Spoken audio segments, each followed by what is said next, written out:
November ಕ್ರಾಂತಿನೂ ಇಲ್ಲ, ಏನೇನೂ ಇಲ್ಲ. ನಾನು ಮೊನ್ನೆನೂ ಚಿತ್ರದುರ್ಗದಲ್ಲಿ ಮಾಧ್ಯಮ ಸ್ನೇಹಿತರಿಗೆ ನಾನು ಹೇಳಿದ್ದೀನಿ, ಈ 28ವರೆಗೂ ಸಿದ್ದರಾಮಯ್ಯನೇ ಮುಖ್ಯಮಂತ್ರಿಯಾಗಿ ಮುಂದುವರಿತಾರೆ, ಮುಖ್ಯಮಂತ್ರಿ ಕುರ್ಚಿ ಖಾಲಿ ಇಲ್ಲ ಅಂತ ಮೊನ್ನೆನೇ ಹೇಳಿದ್ದೀನಿ. ಈಗ DCM ಆಗೋದು, ರೀಶಫಲ್ ಮಾಡೋದು ಅದು ನಮ್ಮ ಪಕ್ಷ ಹೈಕಮಾಂಡ್ ಪಕ್ಷ, ಅದು ಹೈಕಮಾಂಡ್ ಬಿಟ್ಟಿದ್ದು, ನಾವೇನು ಹೇಳೋಕ್ಕಾಗಲ್ಲ. ನನ್ನ ಅಭಿಮಾನಿಗಳಿಗೆ ಬೇಡಿಕೆ ಇದೆ, ಅದು ಎಲ್ಲರಿಗೂ ಸಹಜ ತಾನೆ. ಆಸೆ ಎಲ್ಲರಿಗೂ ಆಸೆ ಇರ್ತದೆ. ನಮ್ಮ ಅಭಿಮಾನಿಗಳಿಗೆ ಎಲ್ಲೋ ನಮ್ಮ ಸಾಹೇಬರು DCM ಆಗಬೇಕಂತ ಆಸೆ ಇದೆ, ಅವ್ರ ಅಭಿಪ್ರಾಯ ಅಂತ ಅವ್ರು ಹೇಳ್ತಾರೆ.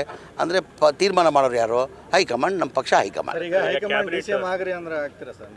ಯಾರನ್ನ ಬೇಡ ಅಂತೀವ? ಯಾರನ್ನ ಬೇಡ ಅಂತಾರ? ಆಗ್ತೀನಿ ಅಂದರೆ ನಾನು ಆಕಾಂಕ್ಷೆ ಇಲ್ಲ, ನಾನು ಪಕ್ಷದ ಸಿಪಾಯಿ.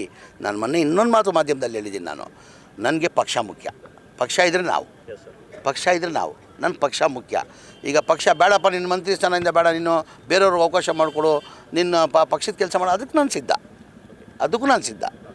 ನವೆಂಬರ್ ಕ್ರಾಂತಿ ಬಗ್ಗೆ ಏನೇನು ಕ್ರಾಂತಿ ಇಲ್ಲ, ಎಲ್ಲ BJಪಿಯರು ಊಹೆ ಮಾಡ್ತಾಯಿದ್ದಾರೆ.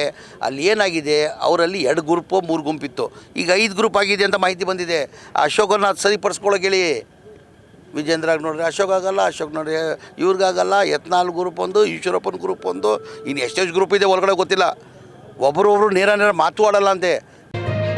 ವಿಭಿನ್ನ, ವಿನೂತನ ಹಾಗೂ ವಿಶೇಷ ಸುದ್ದಿಗಳಿಗಾಗಿ ವೀಕ್ಷಿಸ್ತಾ ಇರಿ ವೇವ್ಸ್ ಆಫ್ ಕರ್ನಾಟಕ.